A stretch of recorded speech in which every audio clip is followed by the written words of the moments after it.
Today we're taking a look at a refresh of Fender's Vintera line. This is the Vintera 2 or the Vintera Dos line of guitars. We're going to run through the whole collection, so stick around.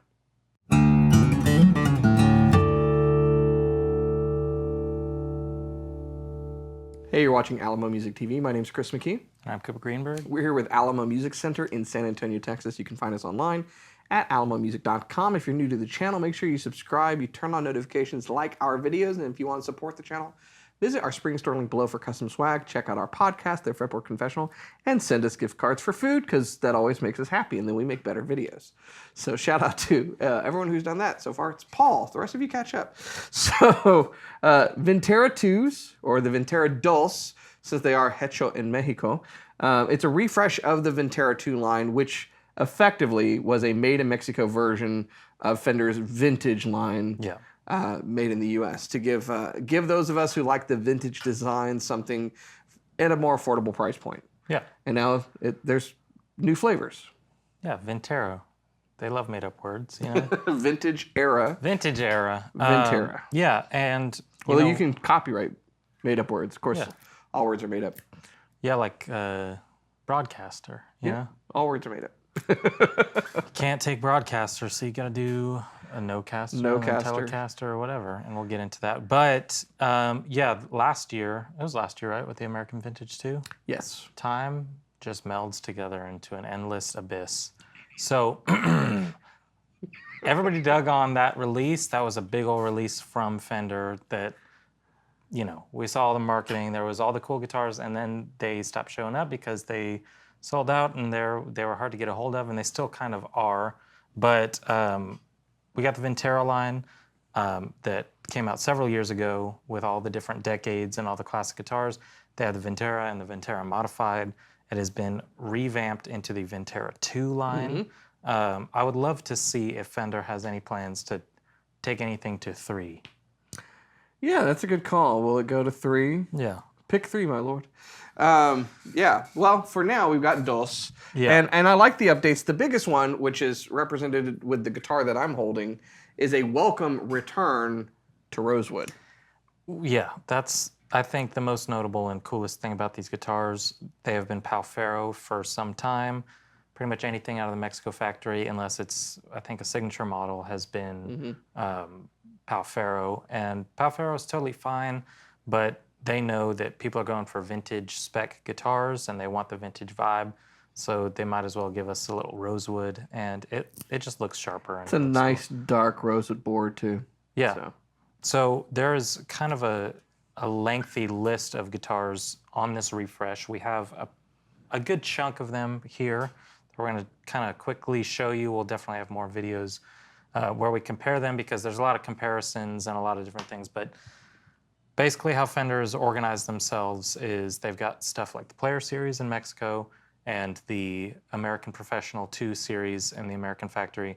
That's your right up the middle, got the good parts of the vintage stuff, got the good parts of the modern stuff, and kind of, you know, your standard go-to. And then on the modern side, we've seen the Player Plus from Mexico, and we have seen the Ultra and Ultra Luxe in the American factory. And last year, we got the American Vintage 2 replacing American Original, which replaced American Vintage 1.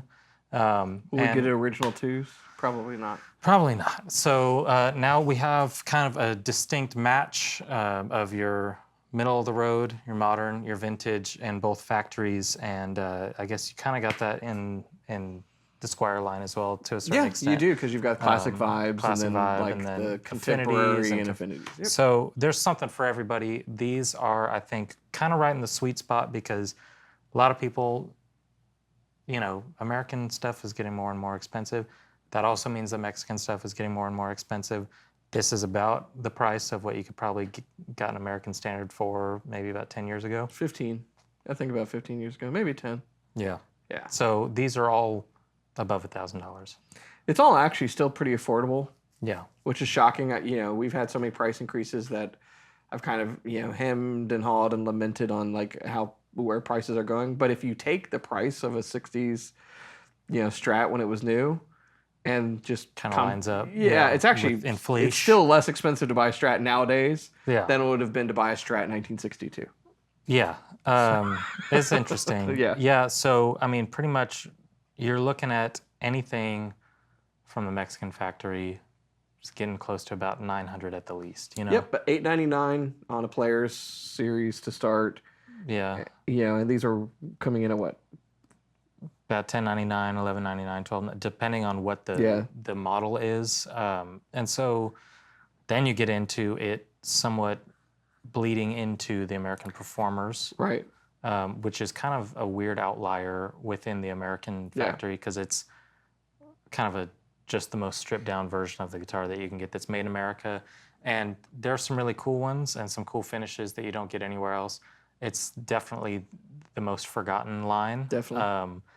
But for about $1,000, give or take a little bit, you can get a really nice made in Mexico Strat, Tele Deluxe, Tele Thin Line, any of those that we're going to show you, and even more that have not come in yet. So there's some pretty cool stuff. So let's talk about what's changed. So you kind of hinted at the beginning with the modified. Modified's gone. Okay, we're embracing decade encompassing guitars. This is the 60s Stratocaster in Olympic white. It's kind of like Excalibur from Wayne's World, only it's not. It's a 60s, so that's a 64.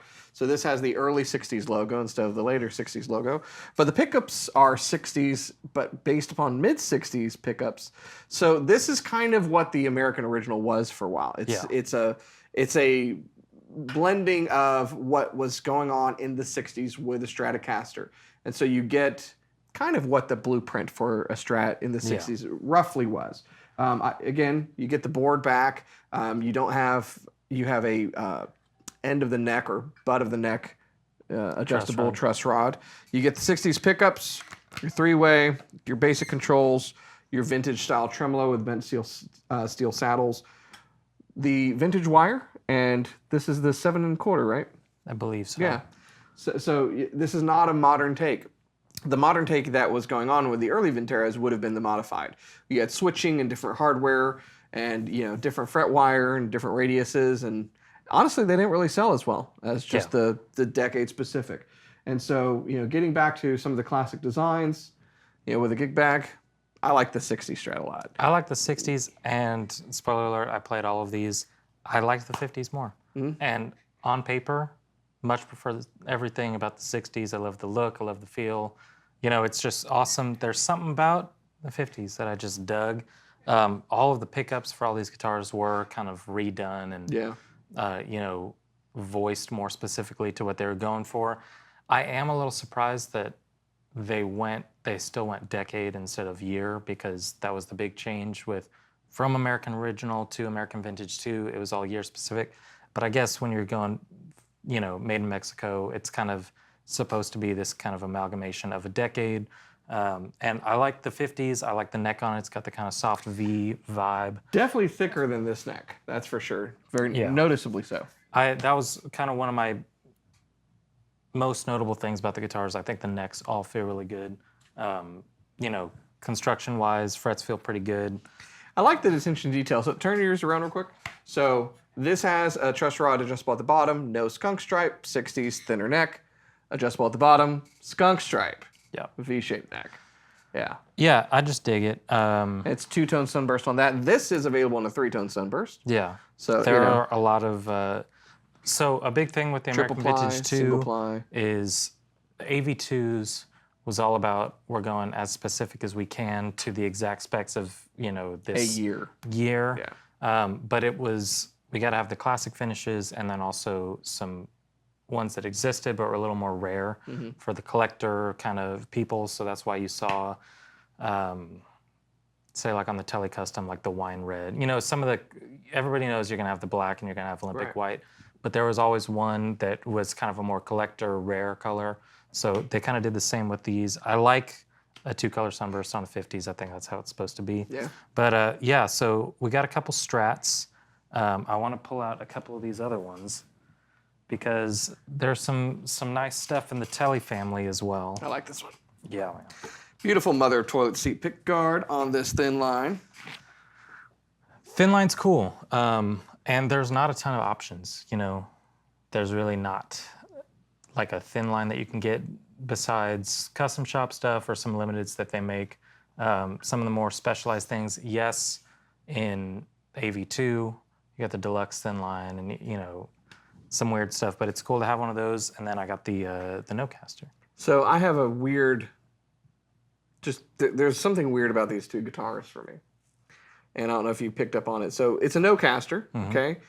Butterscotch blonde, right? You've got your 50s Nocaster or Tele style pickups. You've got single ply. Yeah, single ply pick guard. You've got the brass saddles. saddles. It's got all of the classic, you know, things that you'd want, and a nice thick neck. By the way, if you ever pick up one of these in the store, the neck is very, very thick, but give it a shot, because I used to be I thought thick necked electrics were abhorrent, and then what turned me was a 50s Tele. Yeah, I love that feel. I have come to prefer, especially on a Tele, a thicker. This is like what do they call it? The U neck. 50s thick U-shaped neck. Yeah. Yeah, well, and that's the exact same neck that was on the American Vintage 52 reissue that was available for so long. It had that neck. And I remember picking one up and going, wow, that's really thick. I don't think I like this. And then I really loved the guitar. Yeah, you can just kind of... Yeah. It feels great. You can dig in. This, of course, being 60s, it's got the thinner neck. It's a thin line, so it's already lighter. Same switch, you know, the differences with the knobs and the switch and the saddles, all of that's cool. I love the finish on this. Here's what's kind of freaking me out about this. So when I read that, it's an altar body. Period correct would be ash. Yep. Right? But they've had a shortage of ash. And so I was like, okay, well, you know, that makes sense. The new 51 that's available in the American Vintage 2, that's an ash body. Right? And you can tell the coloring looks a little different because of the wood and all that stuff. This is an ash body. I don't get that. Urban ash. So that's just kind of weird to me. It's cool, whatever. Don't get hung up on that stuff, but I did think that was weird that they didn't go with ash for the 50s. I figured because of shortages, and maybe there is a reason that the shortage, despite the shortages, doing a thin line works. I don't know, but I do like the logo. I do actually prefer the spaghetti logo, but that one's pretty cool. Yeah, the outlined. And it nice looks pickups right for the guitar, you know. It does. These are really great looking guitars. So yeah, so far you've gotten the 50s Strat, the 60s Strat, the 60s Tele thin line, the 50s Nocaster, which is cool that it's Nocaster, not, you know, not like Broadcaster or Telecaster. Yeah, real clean look on the headstock. There is another one in the Tele family that surprised me with being one of my favorites today. This is a weird one. Yeah. So the deal on this one, if I recall correctly, and you correct me if I'm wrong, if I'm misremembering this, was Fender doing these on, you know, the decades with guitars that existed basically like an amalgam, like we've been saying, but also in this particular case, a guitar that was kind of prototyped but never released. Is that the deal? I think so. Yeah. So this is a 70s Tele Deluxe, but it does have tremolo. Tremolo. That's a vibrato. Is that the sound your tremolo makes? Yeah. I need to lube it. That's my Floyd Rose. It's a real high dive bomb kind of vibe. But yeah, this guitar, it's got the wide range humbuckers, and everybody dug on the 72, 75, and 77 with the Cuniphase that, you know, the AV2 put out. Am I wrong in saying 72? 72 thin line, 75 deluxe. I think that's right.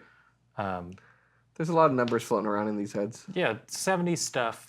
Check our website at Alamo. Yeah, 70 stuff where they did the Cuniphase pickups. And then they put out Cuniphase for Strats and Cuniphase, you know, all that stuff. Jazz Masters, etc. These aren't branded Cuniphase, but spoiler alert on this, they sound awesome. Wide range humbuckers. It's definitely a hefty guitar, and it's got a you know, place that you can throw. Oh yeah, it's got some weight. But this one, it's all that tone. Yeah, it's got all the tone. I mean, that's T-A-O, I mean, T-O-A-N, you know, that kind of tone. Yeah, I dig this guitar. The belly cut and the tremolo and the three. I had a 60s Strat that, it was a late 60s Strat, big headstock, bullet truss rod adjustment. The micro tilt, this is where micro tilt started. Everyone hates on the 70s, but... Let me toss something in there that we've talked about on the channel that gets a lot of comments all the time. You were talking about late 60s Strats. and 70s Strats. Mhm. So it's not like it just hit 1970 and then a big headstock showed up. No. You got those features bleeding in near the end of the 60s. Yeah, so it was post CBS. Yeah. Yeah, but there were a few things that were happening even before that. So like this bigger logo was happening in the late 60s. So I talked about Excalibur, right? Yeah. The in Wayne's World, She Will Be Mine guitar was a 64. It no longer had the spaghetti logo. So there was already a move to kind of make the logo bigger and stuff. And then after the CBS buyout, then the logos became even bigger, and you had Stratocaster and the scroll and the big headstocks and stuff. And there were actually changes that were taking place to improve the guitar. So like deluxes and thin lines, humbucking pickups, this kind of setup, that was all post CBS buyout. The 3 bolt neck design that's where micro tilt came from, which is still utilized on the guitars even with the 4-bolt layout. Yeah. But that's where it started. It was to, instead of having to create little shims or use sandpaper or someone's business card to change the neck angle, you could do it very subtly. So here's why I bring that up. Yeah. Is because we often get comments because you said something about we refer to 70 Strats even if we're talking about stuff late 60s, because that's sometimes 60s, like, 70s, the designs are about the same. We're talking about CBS era.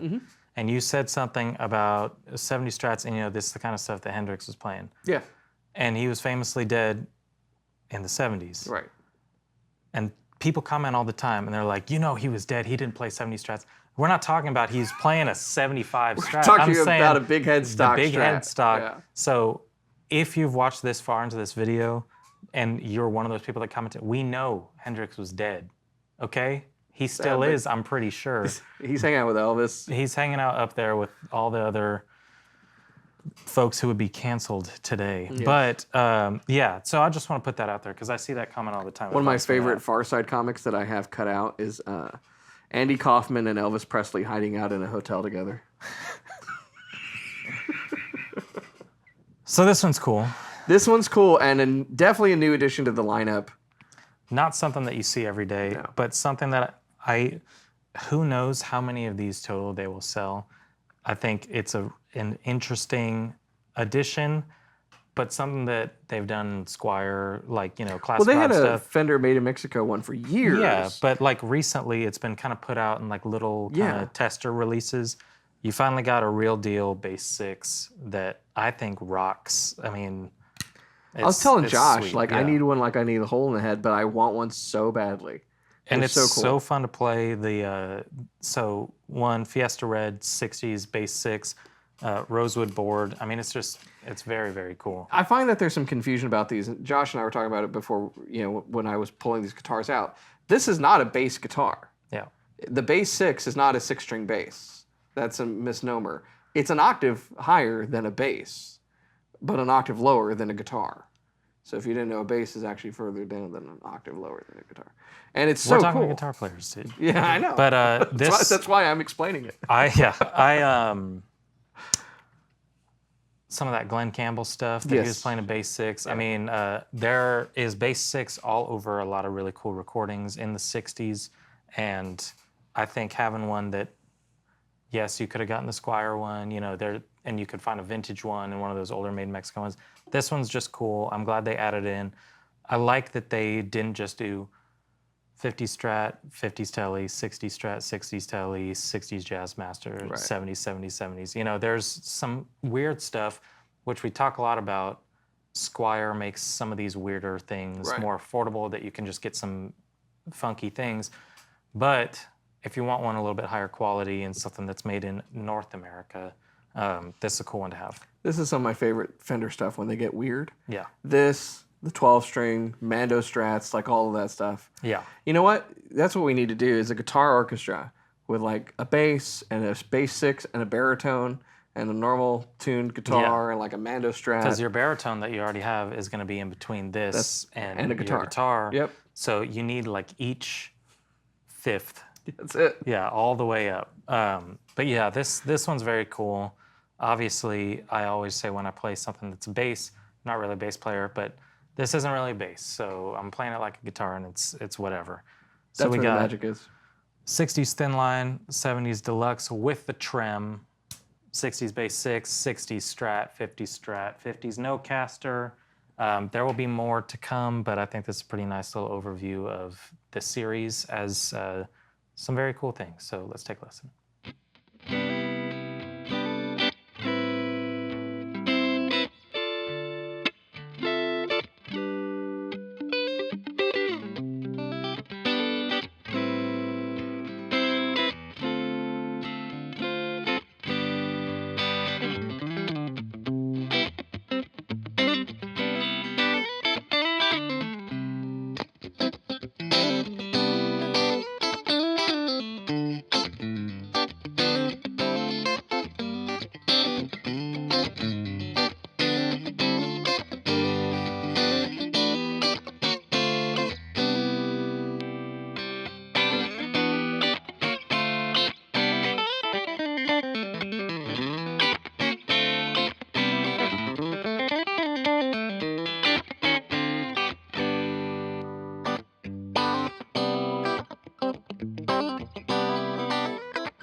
So there you have it. It's the refreshed Fender Vintera 2 line, at least some of it. There's a lot of offerings in the lineup, and we will be bringing you more. Very cool guitars.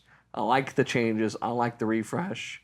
Yeah. So I like the bass 6 Bass a lot. 6 is super cool. You know how I realized it was an octave above is the snark actually tuned it. Yep. Yeah, it actually registered on a snark. So Well, and the scale length is kind of a bit of a giveaway too. Yeah. If it was a bass, it'd be you'd be a dead. lot longer, and the strings would be a lot thicker, and so And more spread out, and yeah. So of these, I'm going to talk a little bit about my favorites and why, just really quick. I think this one was the sleeper favorite for me, just because I love the pickups. I think it sounds great. You could probably tell if you listen to all the demos. Unfortunately, this one was going out of tune hardcore. It's fine. It's not that big of a deal. These are brand new out of the box, so forgive me. It was just, I noticed at the very end, just like you did, and I was like, I'm not going to redo that whole thing just because. But if you picked it up, all the Strats got the same demo. The Telly's got the same demo, except for this one. I mean, single coil Telly's got the same demo. And these got the same demo because I view these as rock machines. But I think, one, I did that with the Strats, so you can kind of hear the difference in the pickups. Did that with the no-caster and the thin line, so you could hear the difference in semi-hollow and the pickups. The Bass 6, I think if you got the money to do it, yes, it's not a cheap kind of extra side guitar, but this could be such a cool piece in a band and recording session. There's just a lot of cool stuff you can do with it. Here's my hot take. Yes. You ready for it? The difference between these guitars and American Vintage 2s are a few things. One, AV2s are US made, and they have some different specs, maybe nicer pickups. Nitro Or finishes. just different pickups and nitro finishes. Most of the line. 70s guitars in the AV2 line have polyurethane finishes because 70s guitars have polyurethane finishes. This one has a polyurethane finish. I would go for this over a There's over a less 75 difference between Deluxe. the 70s offerings in both lines than the 50s and 60s. I mean, I for think sure. if you're going for a deluxe and you really want something that's made in America, go for the American Vintage 2 because it's awesome. But this one's half the price. This is a great guitar, and it's, you're not going to get a Nitro 75 Deluxe, and you're going to get poly either way. This is a great guitar. I love this one as well. Now, you will see in a video coming up, of course, we're going to compare this with the American Vintage 2, we have to. and I'll dig deeper into that, what I like about both of those, and I think we'll both have opinions. But this, as an OG Telly, no caster, whatever you want to call it, this is really, really nice. The neck feels great. Don't be afraid if it says thick U or soft V, and not everything has to be a modern C neck. Right. And you might actually find that you like something different. So yeah, I think they're all pretty sweet. This one, that one, and the Deluxe are my favorite, but whatever. What do you like best? I'm partial to that 60 Strat. I always am. Yeah. I really love those guitars. And I really like the Bass 6 a lot. And, we're going to talk about like you said, I'm torn on the 50s, the no-caster versus the new 51. We'll see if I could be swayed one way or the other. But I think they're all great. Question is, what do they like? So let us know in the comments what you're excited about with this lineup. It's just launching. So, not very many people have had a chance to get them in their hot hands so far. So, you got to head on down to Alamo Music and, try it out, plug it into an amp, and see which one suits your fancy. And if you can't make it, you just go to our website at alamomusic.com. and you chat with Cooper or myself or someone else, and you ask questions, and you listen to examples, and you check out photos, and you find the one that's right for you. And if you can't do that, just add to cart this Bass 6 and be cool, like this guitar is. It's very cool. Yeah. So that's my hot take for That's a today. nice hot take, yeah. If you're new to the channel, make sure you subscribe, you turn on notifications, like our videos. Like I said already, comment about these guitars, and we will see you for the next video.